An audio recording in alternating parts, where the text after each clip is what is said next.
This hermit good lives in that wood which slopes down to the sea. Out loudly his sweet voice he rears. He loves to talk to mariners that comes from a far country. He kneels at morn and noon and eve. He hath a cushion plump. It is the moss that wholly hides the rotted old oak stump. The skiff boat neared. I heard them talk. Well, this is strange, I trow. Where are those lights, so many and fair, that signal made but now? Strange by my faith, the hermit said, and they answered not our cheer. The planks look warped, and see those sails, how thin they are, and sere. I never saw aught like to them, unless perchance it were brown skeletons of leaves that lag my forest brook along, when the ivy tod is heavy with snow, and the owlet whoops to the wolf below, that eats the she-wolf's young. Dear Lord, it hath a fiendish look, the pilot made reply. I am afeard. Push on, said the hermit cheerily. The boat came closer to the ship, but I nor spake nor stirred. The boat came close beneath the ship, and straight a sound was heard. Under the water it rumbled on, still louder and more dread. It reached the ship, it split the bay, the ship went down like lead. Stunned by that loud and dreadful sound, which sky and ocean smote, like one that hath been 7 days drowned, my body lay afloat.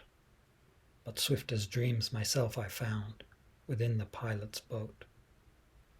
Upon the whirl where sank the ship, the boat spun round and round, and all was still, save that the hill was telling of the sound. I moved my lips, the pilot shrieked, and fell down in a fit. The holy hermit raised his eyes, and prayed where he did sit. I took the oars, the pilot's boy, who now doth crazy go, laughed loud and long, and all the while his eyes went to and fro. Ha ha, quoth he, full plain I see, the devil knows how to row. And now, all back in my own country, I stood on the firm land. The hermit stepped forth from the boat, and scarcely he could stand.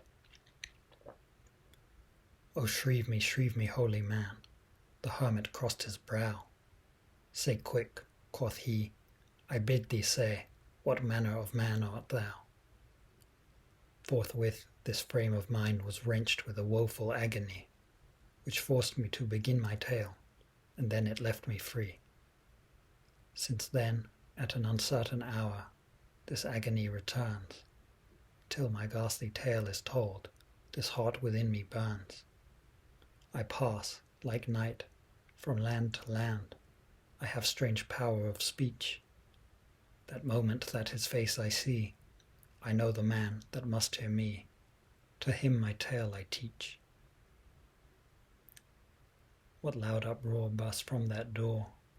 The wedding guests are there, but in the garden bower the bride and bridesmaids singing are. And hark the little vesper bell, which biddeth me to prayer.